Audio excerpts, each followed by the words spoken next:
asking for that. They said, well, if Sitla was just cool, you guys could protect it forever. That is not in the Constitution of Sitla, and that is not their mission. They make money for school kids. And so Zone 6, if you've been to Desert Color, Zone 6 will make Desert Color look like a shantytown, because that is exactly what Sitla will do with that land. And they'll do it very, very quickly, because that is extremely valuable land right now to them. So the longer this goes, they may rethink some of this deal and whether this was really a good thing for them to do if these lawsuits continue. So we will continue to fight. If you could share that video, and we'll make sure to get it to you, Mayor, and to the council. We'll send it to you, Brock. But if you can share that, if you can help educate your citizens on what this actually is, and obviously we will talk to any group, anywhere, anytime, to try and educate and give the real picture of this, because there's a lot of misinformation going on intentionally with some of the local environmental groups that were the source of this lawsuit. So with that, any questions you may have? I have one. So you're asking for us to talk to our citizens, kind of the public opinion. Is there going to be another opportunity for public comment from these citizens? Yep. I'll let the legal We anticipate the next round of public comment happening in May, maybe the end of April it'll be opened up, and it'll be a 45-day period. And public comment helps, right? Like, we're probably not going to change the decision makers who are making this decision, right? But what we're doing is we're laying the groundwork so that when a final decision has come out, we've got good bases to try to overturn it, or if we have a friendly administration to work with them to fix this. So public comment's going to matter. The county will put up on its website a simple link that people can go in to the website and just click to submit a comment. They're kind of like, in the olden days, they used to do postcard comments where they would mail them out there, you just like put your name on it and send it in. And it's kind of like saying, hey, I'm opposed to this, or I'm in favor of this. Those are great, and those are typically what public comments are. Cities are welcome to do a more substantive comment, and it's kind of in line with what you do in your draft comment. It's just a public comment also. So you can adopt that in the city council meeting. You can say, hey, this is why we're in favor of this. And then in their final plan, they have to go, or in the final decision, they have to go through and address all of the valid substantive points that were raised in the public comments as to, like, and I don't know how they're going to address some of this, right? Like, how are they going to say, well, this makes biological sense, or, well, Congress didn't tell us that we had to give a road through there. Like, we don't know how they're going to justify those kind of things, and so we're optimistic that this road's eventually going to happen. We're not optimistic that the right-of-way is going to be in place in 8 months, but we're optimistic that we will see a road on the ground in coming years. Just how many millions of dollars are we going to spend fighting until then? Right. And they're going to issue their update without the traffic modeling. My understanding from yesterday is that So they've asked us, the MPO, to provide the updated traffic modeling so they can rank those alternatives, but it won't be ready in time for their schedule, so they're going to go ahead and release without it. Yeah, and I'll just restate what the mayor said, because I think this is so much fun to say, right? So BLM is studying a right-of-way application to meet the traffic needs in our area. And they're going to put out their draft plan before the updated modeling is completed. The old modeling used 2017 population estimates. Obviously, things have changed since then. And rather than wait for the modeling to be done, and no one's dragging their feet on the modeling, it just takes time. Rather than wait for that to be done in May, in order to meet their deadline, they're going to put their plan out to the public and say, oh, by the way, we're making a traffic planning decision for your community. We know there's good data coming in a couple of weeks, but we're not going to wait for that. So plan on seeing that when we make a final decision, not when we put it out for public comment. It's just ludicrous. But it's kind of fun to talk about how crazy it is. So we were given a 3-year timeline in 2009, and we had a favorable Congress in 2020. I guess maybe explain why between now and back then, I guess we've been working on it for 15 years. I know it's been on the docket for a long time. My question is two-part. Are we going to go all through this again for the Western Corridor? And is there a reason we don't take these at the same time? We are going to go through all this again with the Western Corridor. And And the reason to not do them at the same time that we talked about starting, we applied to renew our permit in 2015, right? So we're gonna have our 10-year anniversary party next year, Mayor, and you're gonna be invited to that, because we're talking about that all the time.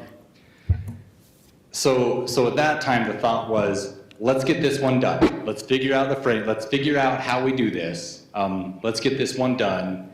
And Aaron Baker was the Horrocks engineer, great Santa Clara resident.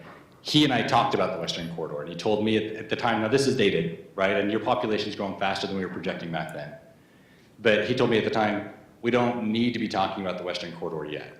We need the Northern Corridor to be in place by 2030 at the latest, or we're gonna be having all kinds of gridlock. The Western Corridor, we still have enough time, and when you combine things and try to navigate the federal bureaucratic processes, it can get so heavy that it just slows it down because it's too much analysis. So that's why it wasn't included. I think it's a great question, and I think that we got the same question out of Ivans. The very first question we got out of their city council was, what about the Western Corridor? It's gotta be something we have on our radar and that we're working on. Its issues are gonna be a little bit different because it's not running through a national conservation area. And that's part of what that's why the national environmental groups are opposed, is potentially this would be the first road ever, the first new road going through a national conservation area. They're relatively new things. We pointed the language in the bill that created it that says, well, there should be a road in there, so that like it's not precedent setting. You won't have that on the Western Corridor, but you will have the fact that BLM has designated a part of where it's going to run through as an area of critical environmental concern for protected plant species. And those plants are tough because they're local plants that just don't grow in very many places. They only grow in our county, and they only grow in a couple of places in our county. So for the Western Corridor, and if I'm getting too far in the weeds, but like for the Western Corridor, the process will look like finding plant habitat where those plants are growing on private property that we can buy to offset the loss of the federal plants, to put a road through. And that'll be the process for that one. It won't be impacting desert tortoise to the same degree. It won't be impacting our permit as much, and it won't be going through a national conservation area. So they're kind of different, they're similar topic, but it'll be a different process that we go through to get it. Wasn't Zone 4 part of this negotiation? Wasn't Zone 4 created as part of the trade-off for this, for the Northern Corridor? Or was part of Not that that or I'm no? aware of. I've never heard that before. Was there a land swap? I thought there was a land swap. Am I misunderstanding? Zone 6. Is it Zone Just 6? zone 6. Yeah. And zone 6 is the one that goes away if the Northern Corridor goes away. Yeah, if they don't do the Northern Corridor, Zone 6 disappears. Okay, that's part of the agreement then, so. And it's like a 10 or 20 to 1 acreage. I mean, it's a significant trade, isn't it? I don't remember the exact number. It's 7,000 acres for a 4-mile road that I think is 154 acres to 7,000 acres. Yeah, felt like a pretty good trade. If you were on the, I think it felt like a bad trade from our side, but, from those that want the road, but, yeah. I have a question. So this presentation was really well done and informative, and I love the pictures. So I'm just wondering, you were going to put it on your website, but is there a way to put it in the newspaper like the Spectrum? Is it called the Spectrum? Do we do newspapers anymore? There is one exist? still in St. George. So- It's probably been in St. George News Sa- already. I would St. think. George News has done pretty well to run stories on this. Okay. It's hard, like it's kind of in the weeds stuff. It's hard as a reporter to boil this down to a 500-word story, and have it be in a way that it can sink in. Maury Kessler's given us some good efforts, and he's written some good stories for us. And I expect there will be more as we go out to public comment again this spring. Okay. Does Red Hills Parkway, I'm assuming that gets expanded as part of this. When this road comes in, does that section, the western, or does it just stay a 2 lanes each direction where it ties in? It stays 2 lanes each direction, as far as I know. That hasn't been talked about expanding. Okay. The easement for that is big enough that you could expand some more, but for the right of way. But it really doesn't need to. It would handle the traffic right now. I'm just thinking if that brings in, where it ties in and then heads west toward State Road, the interchange there, I guess you've done all the studies for it, so you would, Eventually, yes, But I think that that's several, like, if you look at their time phase of it, Myron has a time phase where it's like a stop sign and then a traffic light and then a ramp, interchange. Like they kind of go through all that as with their traffic projections. It's very limited access, so your capacities are really high. Because they're only gonna have those 2 access points Yeah. off the whole There's thing. no on and off Yep. once you're on the road. So yeah, so thank you again for letting us come and talk. Hopefully it was informative for you. Some of the groups that we thought would be on our side on this really haven't been. They've been duped, and you know, from rock climbing groups to mountain biking that have said, yeah, we want to protect this, so no northern corridor. And you go, man, you bought hook, line, and sinker, fishing reference for you, Mayor. On this one, that if it's the exact opposite from what you just said. Northern corridor goes away, the place you love to go play goes away. And they think that it's the other direction. If the northern corridor comes in, we're going to lose this. And so any education you can have with your citizens would help us a lot. Do we have copies of the slides? We can certainly give them to you, and Okay. we'll send that video link, which, again, it's very shareable, right? We've got it on our YouTube and Facebook pages and stuff, so that we can just, it's pretty engaging. It's like, what, 3 minutes, I think? So it's Yeah, we pretty can put it short. on our And website. We'll have at least one, it'll be on the agenda at least one more time when we approve the city comments, the cooperating agency comments. And we could even do it as a public hearing and take some public comment relative to that. I'm just gonna, sorry, your cooperating agency comments aren't public Okay, because you've. I'm glad you told me that. For that. okay. So when they go for public comment, that's when you can be super Okay. public about it. So we can still put the information out there. Yeah. Okay, Thank you, Eric. Thank you. Any other questions? Appreciate you guys. Thanks, you guys. Thanks. And if you're here before the mayor, you're not late, Eric. I was gonna say that, but I wasn't brave. Okay, staff reports. Christelle, lead them off.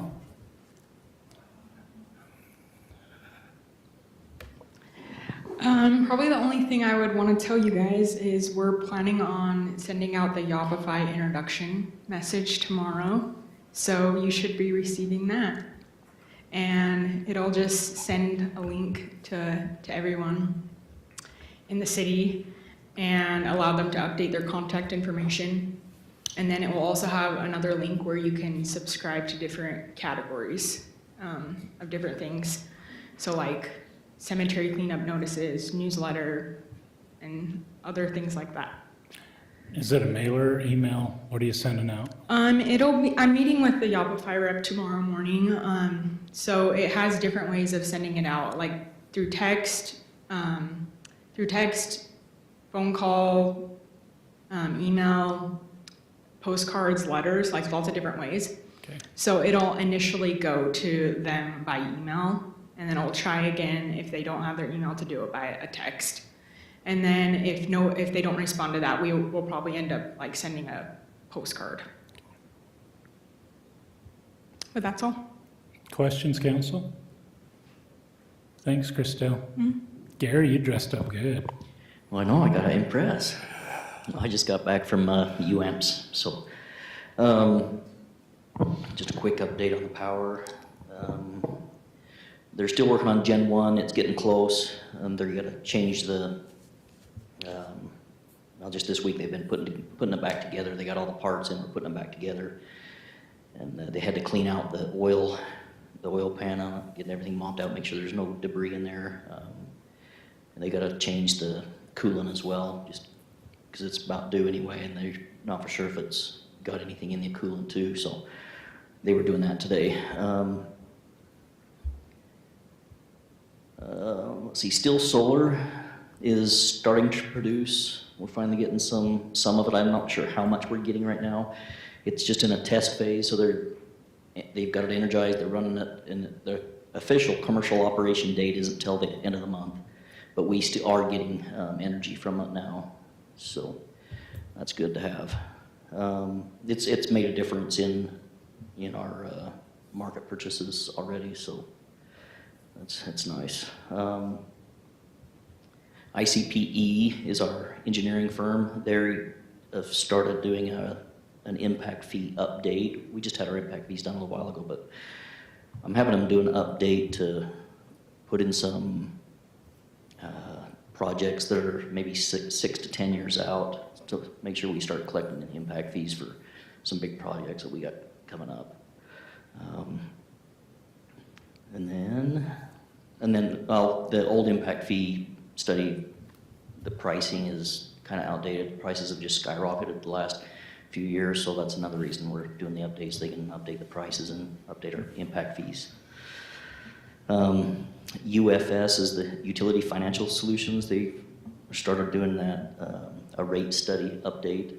It's been 3 years since we did our rate increase, and that was their suggestion is do it for 3 years. We'll look at it again before we continue on to the final 2 years of the 5-year study. So they're working on that right now as well. We had one of our linemen, Thomas Hailstone, passed his journeyman test. He tested last week and passed, so he's a full-fledged journeyman lineman. And then our groundman, Angel Gradia, challenged his first-year test and passed it, so he started as a second-year apprentice lineman. He's a second-year apprentice right now.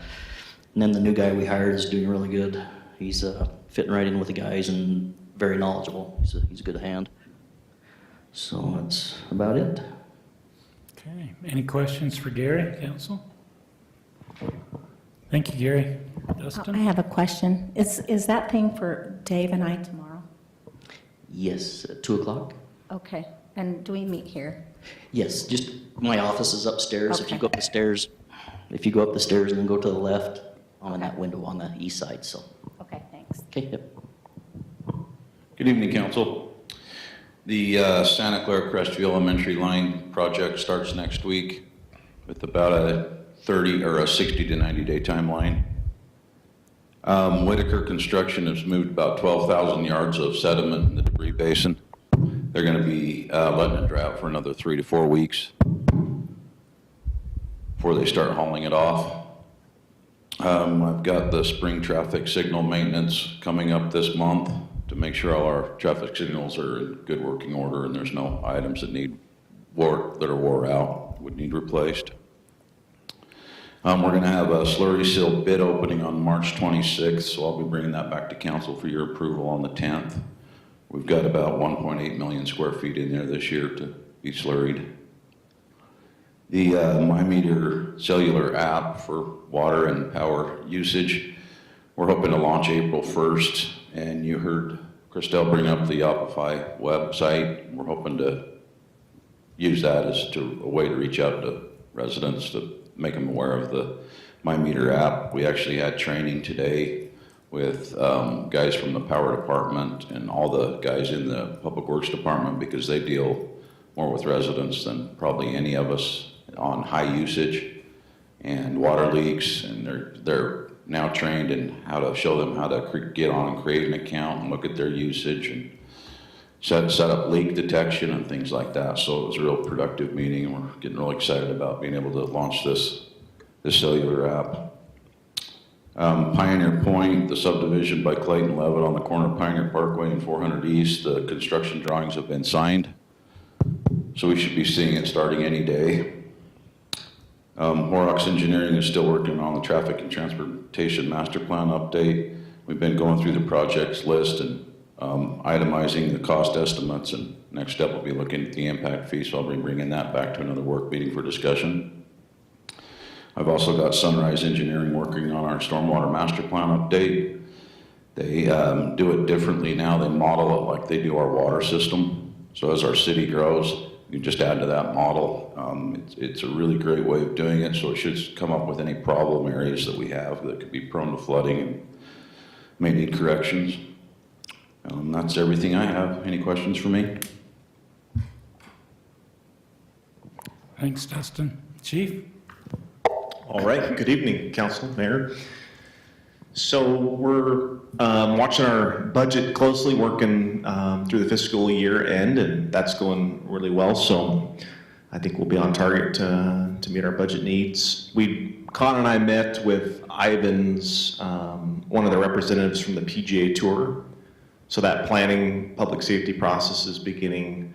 That sounds like they'll start moving equipment on site in July, as early as June and July. So looks like it's going to be a good event. I think they were looking at maybe 10 to 15,000 people, but they're going to manage it and kind of keep the numbers, I guess, to where it's a positive experience for the first event, you know. So not too many people on site, but it'll be interesting to see how all that works out. Other events, we had the True Grit come through town, so we staffed a couple of resources for that. We also have the PBRs going to be coming up in Tuacahn. So those are fun events for the folks to staff EMS. Obviously, both cities working very collaborative, solution-oriented towards our next fiscal year. So we're excited to keep moving that forward. Wildland, folks are prepping for wildland season, doing all their fitness stuff, getting certifications and all that stuff going. So that's set for hopefully May. We'll have everything into the state and be ready to move forward. And hopefully we'll get that rig will be delivered hopefully next month. We'll see what happens. And then we're also Brock has been working on a few items for community risk assessment and standards of cover of those studies. So just looking at the state, what consultants are available for that. So that's in the works. That's all I have. Thanks. Questions for Chief Parker, Council? Maybe not a question, just a thank you on the whole budget. This is Chief and Brock have been working on this hard as they, both cities share budgets and have fiscal concerns, and we just appreciate all that you've done on that. Yeah, thanks. Cody Dara. Whoa, hey now. Good evening. Yeah, we're right there. We predicted 60 home permits. We're at 59. We have 3 in the process of review, so we'll be breaking through that threshold soon. Permits for solar continue to come on. We've got 5 in the review process, 23 for the year. And our commercial is more or less wrapping up, but there is some space to fill. Country Lane Commons, the shell is near completion, but the Orange Bill has pulled their tenant improvement. The kidney care facility, as you guys know, you were at the groundbreaking, pulled their permit, and we are reviewing the tenant improvement for the care center. Dutchman's Bakery made large steps this week. We are inside the building doing 4-way inspection, so they'll work through that. Nick is very anxious to start pressing and baking cookies in there. And Jersey Mike's, they're advertising, but I haven't issued a CO yet. So talking with Con a little bit, they put a lot of money into marketing, and I think they're excited to start making sandwiches, but it may just be cold sandwiches at first as we work with that. Any questions for me? I bought a sandwich today. You haven't done a CO? I'm kidding. No. You were at Culver's. Oh. Thank you. Jim? All right, Mayor and Council, we've had a lot going on. Council member Shakespeare and Burton were both in attendance at our Historic District Committee meeting last night, where we've been tasked to update the Historic District Design Guidelines. For the city, we're making great progress. We were going through images and pictures last night. We put our first draft out recently to just a select few. However, we will be making some updates to that next week and sharing that at our next meeting on April 2nd. So right after Easter. And so we'll be moving forward on that. And then we need to discuss, Brock and I and the mayor need to discuss kind of a tentative agenda on how we'll be moving forward with this. We do have a work meeting on April 17th. If we need to come on the 10th, we could as well. It will require a public meeting to go through the process to adopt a document, and that public meeting will likely occur in April with the Planning Commission, and then a recommendation to the council to come here 1st of May, but we'll do whatever meetings are needed or necessary prior to that. So we're just getting down to the last 45 days or so Our deadline takes us to May 10th, and we can adopt on May 8th, so we'll beat it by 2 days. So we should be good. We've had some planning commission meetings recently. Just last week, we had a planning commission meeting, and we have Commissioner Kristen Walton in the audience this evening. We did a preliminary subdivision plat review for the Redland Estates subdivision. That's located at 2456 Vineyard Drive. Dan Fry's the applicant on that. And then the other one was a preliminary subdivision plat review for Clara Crossing subdivision, located on the corner of Gates Lane and Santa Clara Drive. That's the Neil Walter property that was previously being discussed for commercial building. He's decided to do some nice half-acre or larger lots. You may have seen a sign on the property. And then we had a wall sign review for America First Credit Union, located at 3520 Pioneer Parkway. They're already in, and that's the Harmon's building. They're already in there. They're removing the existing wall sign and putting a new sign up with their new branding or logo. It's quite nice. It's actually smaller. It's a lot cleaner than the older sign. So I think that should be well received. We do have Planning Commission meeting next week. We have 2 plat amendments that are on, one of which is located in Snow Canyon Estates. The other one is in the hills at Santa Clara Phase 2B. Because those are plat amendments, those are still required to come to the City Council. So after Planning Commission, those will come to you a couple weeks later for your review and consideration of approval. And then also on our meeting next week, we will have the chair of our Historic District Committee, Mimi McKenna, and Planning Commissioner Shelley Harris, who's on our committee, and myself providing the Planning Commission with an update on the Historic District Committee and design guidelines in our process. So we're making a lot of strides. There's a lot going on and a lot to come in the next 45 days to get us to the finish line, but we think it's going to be a great product at the end of the day. So that's what I have at this point. Thank you.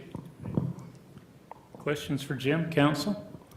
Maybe Jim and Matt, but as this comes, I mean, we're to the end of March nearly, and thinking May 10th, I'm sure the planning commissions, and just thinking of review, if it seems like we're at a point where if we're not in agreement on the first meeting there, we may not make that date. Maybe we can. And so just maybe the process, and maybe we do, maybe it's a review. And that's a great question, Councilmember Shakespeare. So the dates we're looking at potentially could be April 10th for a discussion with the council and April 17th. With the Planning Commission, we're looking to take it to them on April 11th for a discussion when we have the draft document with the photos and all the things we've been talking about. And then it would go back to them 2 weeks later for the public meeting for them to make a recommendation. So we're going to have a discussion next week.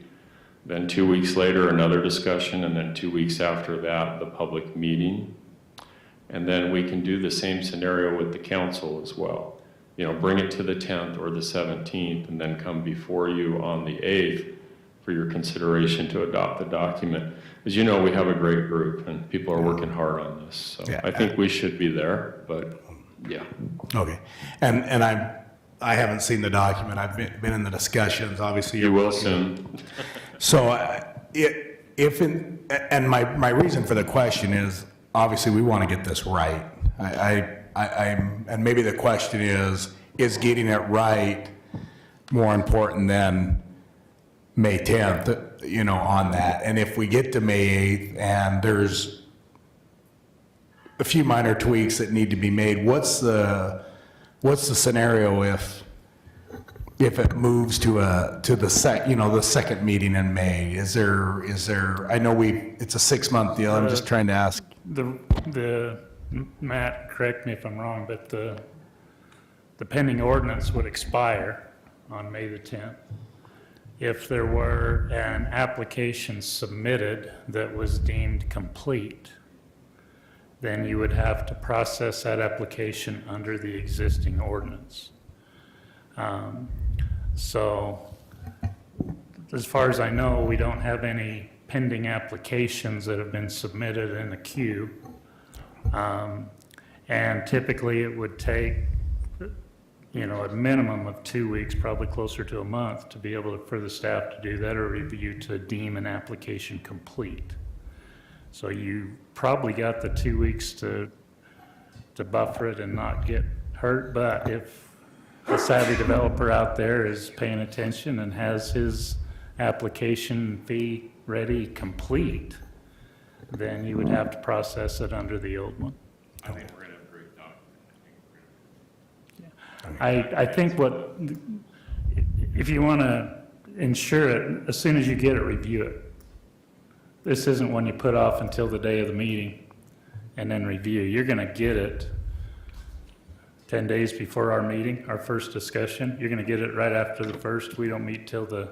Well, we're making some changes to it as we speak on the fly, and it should be available. The date is April 2nd, so Okay. we're looking to get it out to everybody on that date. And then you review it with us on what day did you say?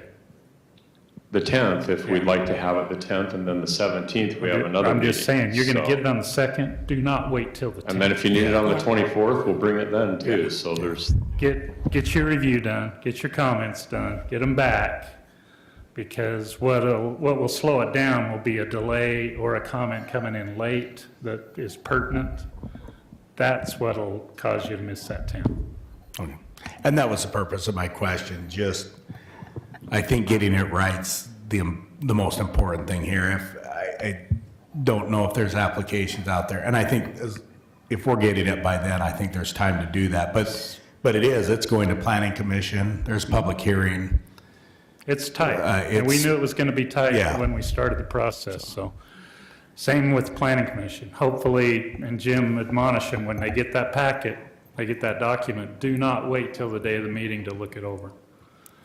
Get into it, get your questions ready, let's get them answered. well, we have a planning in that commissioner first that's meeting. been on this committee, and so Shelley and Mimi both, and myself will update them next And week, and that's, then we'll my have, hope is that we'll having have their every 2 presence weeks. Yeah, we're makes it a doing, lot we're doing our smoother. best with our groups. I have a question. So I've been coming to these, and I've been really impressed with everything that they're doing on the committee. I think it's really great. I hope it doesn't bother you that I show up, that I'm there. No, Ben has been there, you have been there, it's open to the public. We have a little note on the bottom of the agenda that you're welcome to attend. Okay. And just on the learning side of it, I'm thinking not only the Heritage Committee, but I'm wondering if I can attend a planning commission meeting. Sure. Just Just to the only see. caution I would say is remember that you're, at the end of the day, you're the one that's gonna be reviewing it.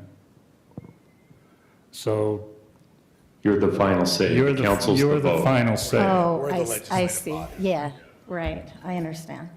So Janine, I have attended a few of the planning commission meetings Yeah. since I've been sworn into office.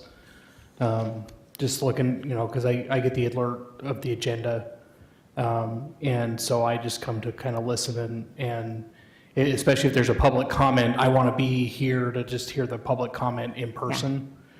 And so far, there hasn't been any public comment on the ones that I've been to, but it's just been helpful to just be here. So, yeah.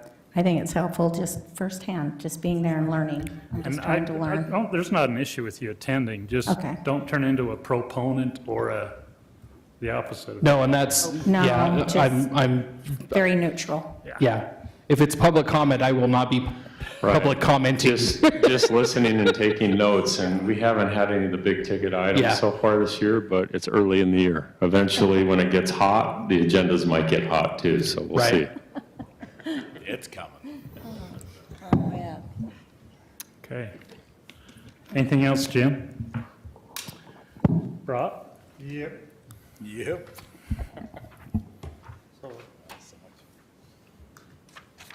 Try to keep running with it. All right, so it's two-sided. This is a budget that we've been working on and met with Del Coulomb and Kate Visser from Ivan City this morning and presented the same to them. So on one side, the budget has at the top, it says 18 FF, which is 18 firefighters. So that's 18 firefighters on the floor. There still will be 21 full-time equivalents in the fire department, but, so that's where, on the one side, 18 full-time, just right there on the top, it kind of gets you to the nut and bolts of it is the net cost after revenue is about just under 1.1 million to Santa Clara City, and Ivans is 1.35. That's if we do 18, that's 6 on per shift. So, And Brock, maybe explain the net cost, how that works for those, that- okay. if you don't mind. Yep, thank you. Yeah, so we have the expenses, which of the 3.2 million, the revenue, what we're projecting, and you can see it down towards the bottom, the revenue of $330,000 in wildland revenue. The fire service fees of $30,000 is the new fees that we adopted for fire services that the fire department does now, charging for fire inspections, other things out on Highway 91, or anywhere else within the our service area. And then ambulance service charges of $400,000. So we take that revenue and we subtract it from what the expenses are, which gets us to what our actual cost will be, which is 2.4 million, saying that we get the revenue that we have budgeted. So then we just take that actual cost after the revenue, and that we apply the percentage of 56% to Ivans, 44% to Santa Clara, which then gets us our actual, well, we will project would be our actual cost, which if you look at that on the, with the 18, it's actually a 3% decrease in costs from this current year's budget for Santa Clara and 5% for Ivans. And in that, Chief Parker mentioned that standards to cover community risk assessment study that was been discussed in our little work group that we've had. That is actually budgeted for in the capital outlay. We've budgeted $75,000 for that. I hope that's, it's not that much, but not sure at what it'll be. But so that's a one-time cost that is in there, as with some other things in capital outlay. But just see that one, that will hopefully come back and give us some good information on our staffing, our deployment, our location of fire stations, et cetera. So at the very bottom of that sheet, it has some adjustments. And these are, for both cities on the fire stations, any improvements that are done to those stations are to be paid by each city respectively. So we're not paying for improvements at Center Street, they're not paying for improvements at Rachel. So those would come under that 775 account, station operations.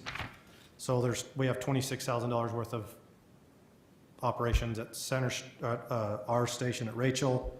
And again, another $10,000 that was in that capital outlay for a generator that we will look to install. And they have $10,500 in that. Now, some of that in station operations is we're budgeting for potential. It's budgeting, you know, any appliance goes out or if there's plumbing repairs, we're just budgeting a small amount that says, hey, it's there if it happens. If it doesn't, then we won't use it. So, but so that gives you on the 18 full-time.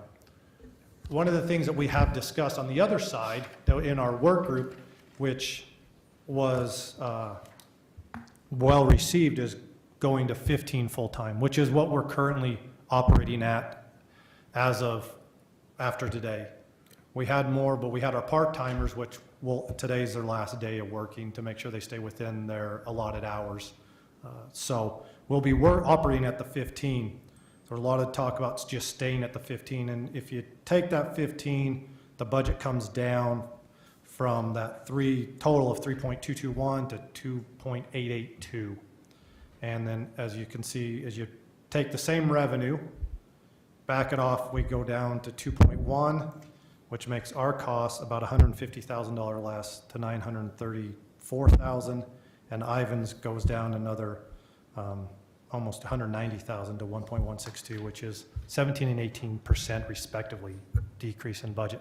All the operation expenses, all we did was back off 3 full-time employees. So all the operation things we have stay the same.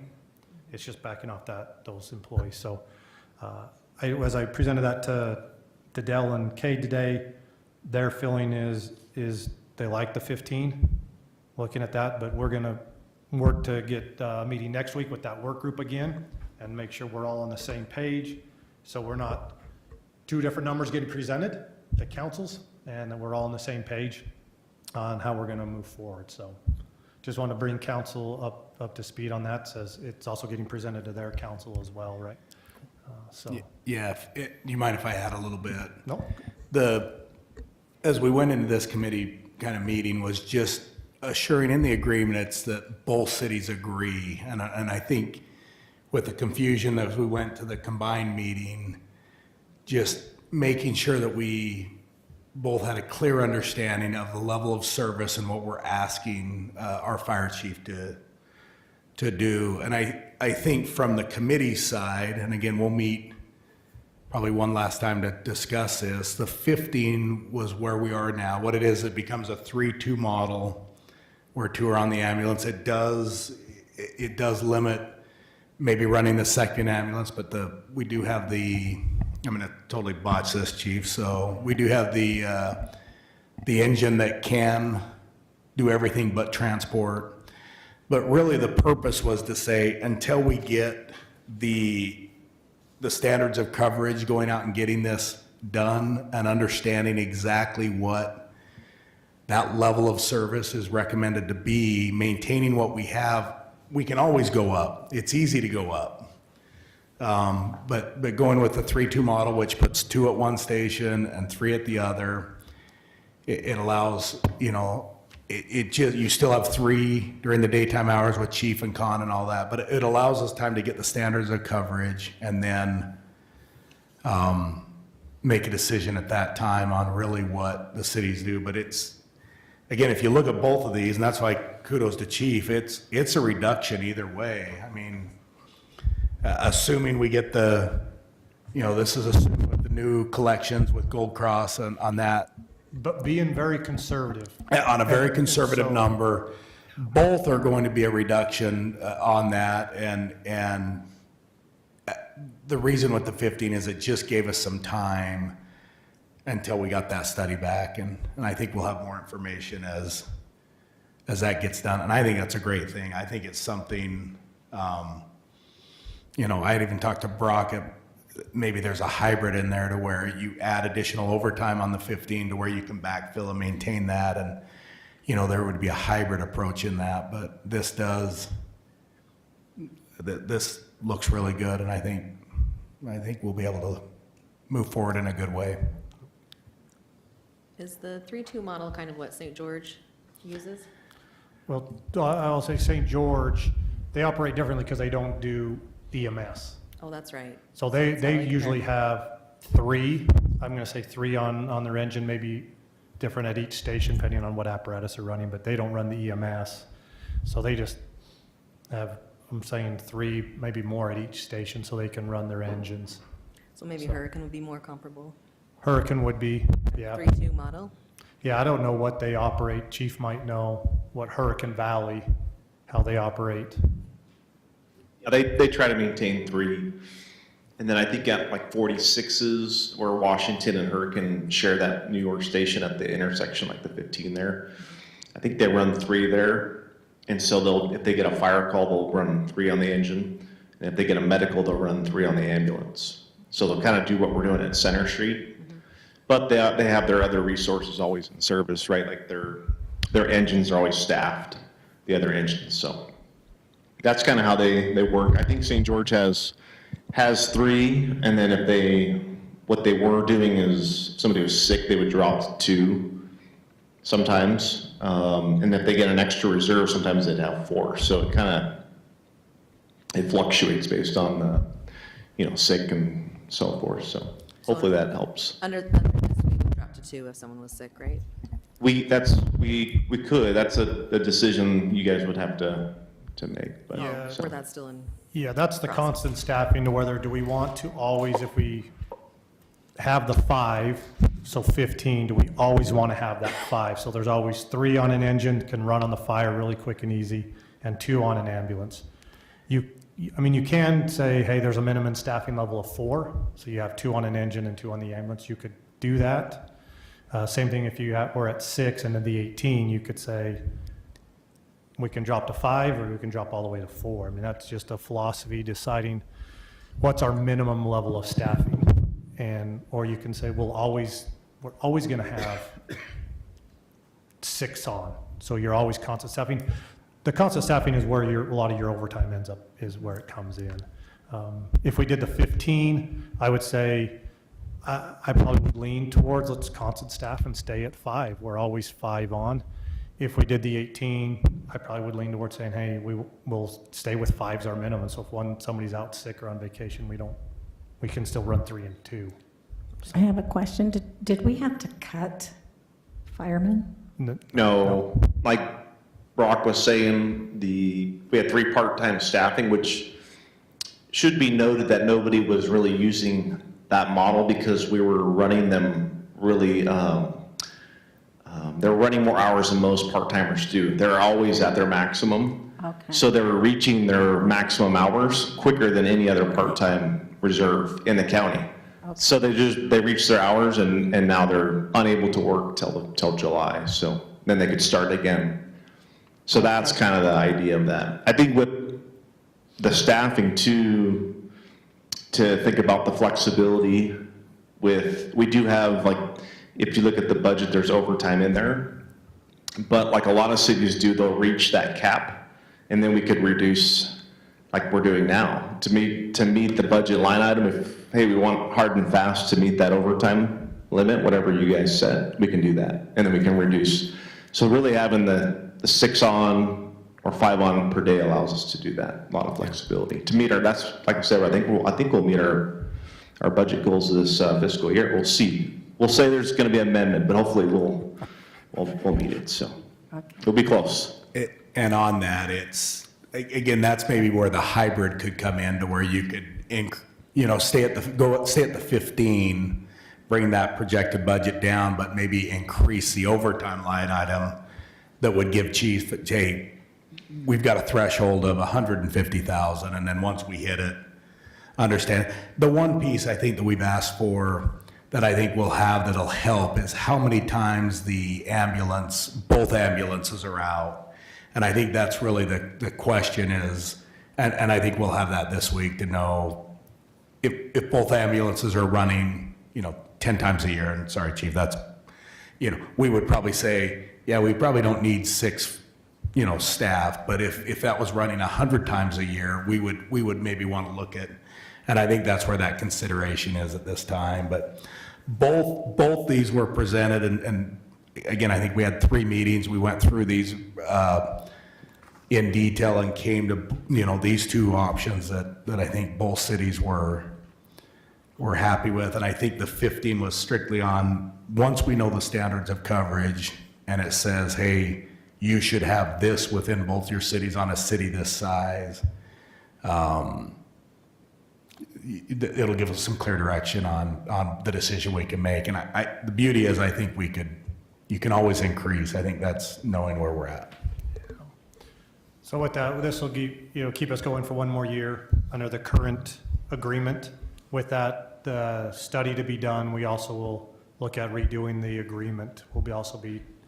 So next year we will operate under, if we stay together again for the next fiscal year, would be operate under a new agreement that would be brought back to council and to be approved. So.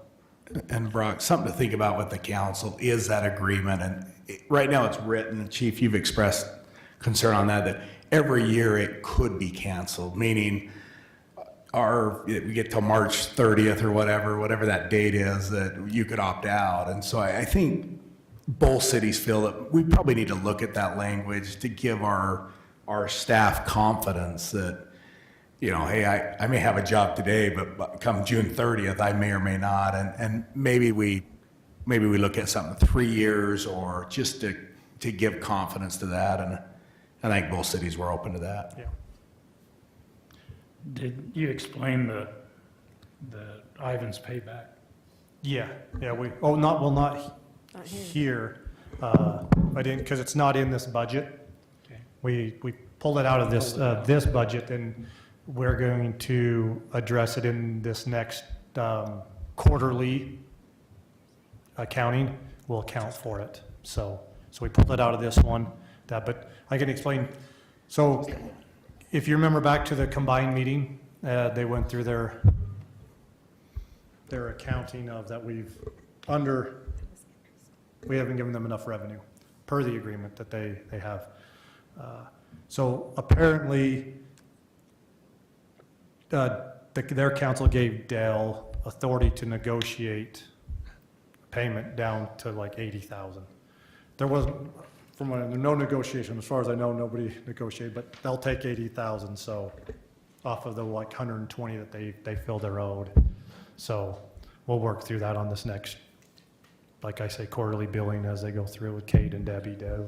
Does their thing that we'll just adjust that 80,000, so then that can be squashed and we can move forward.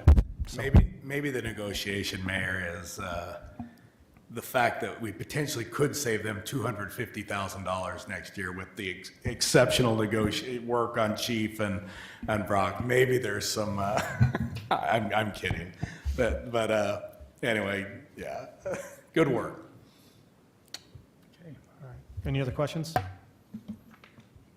Thank you, Brock. Thank you. Yeah. Anything else? The only thing I'd say, I wasn't there, but much of the council was there for DC, back for the congressional conference back there, but I'd let Dave and Krista Janine speak to that if they want to, about that trip. Do that at the council reports next week? Yep, that sounds great. I just want to, it's not on the agenda, and I just want to make sure that the public gets to hear the report as well. I know you guys had a great time. I saw your Facebook post. Matt, did you have anything? Nothing legal. I wondered, though, if the council would be interested to know, if they didn't already, that the 2020 program that some of our first responders were interviewed for is scheduled to be aired this Friday. If you didn't hear about this, it's regarding the Ruby Frank case, that the child abuse case that occurred up in Ivins.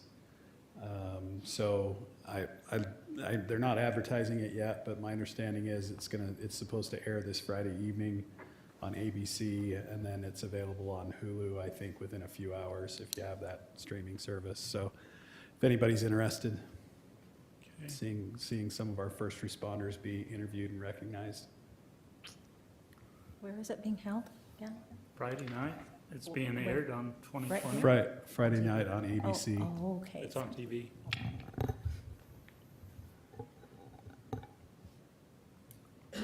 Okay, anything else? Matt, Brock? No, thank you. Okay, anything from staff? I can see you grabbing the mic, or were you grabbing your go-home document? Yeah. Okay, well, if there's nothing else, this meeting is adjourned. Thank you, everybody.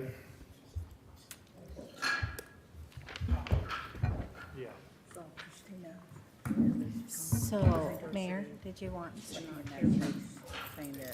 anything else? I had other things I was going to tell you about, but I could tell it to you personally. Yeah, I mean, if it's just one-on-one, you can get with me. If it's a council report, just save it till next week.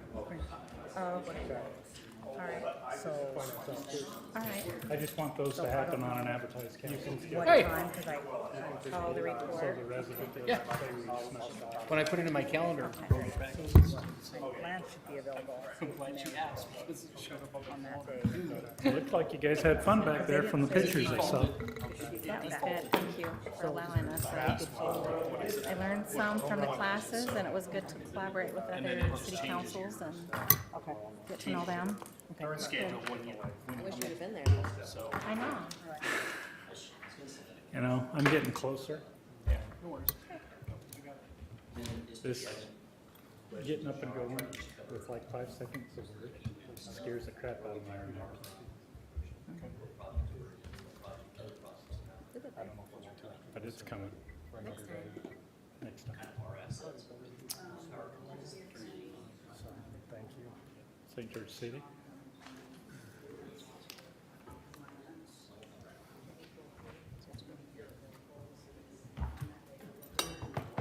Dave?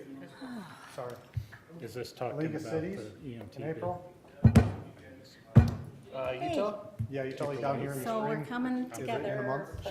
Sean told me it's coming. Yeah, what, it's Around 2 o'clock. mid-April, It's a In Monday. your office. so it's gonna be April like, Yeah, I'm open. 17th, 18th, and 19th. Is he buying Yes. lunch? Ask. Okay. When I Yeah. talked to Mayor Randall, this was gonna be a lunch. But right now, I'm open all day. I've taken too much time Yeah. with last week, so I can After do 10. Friday. I can be there the Friday, because I don't work Fridays. So I can do the 19th.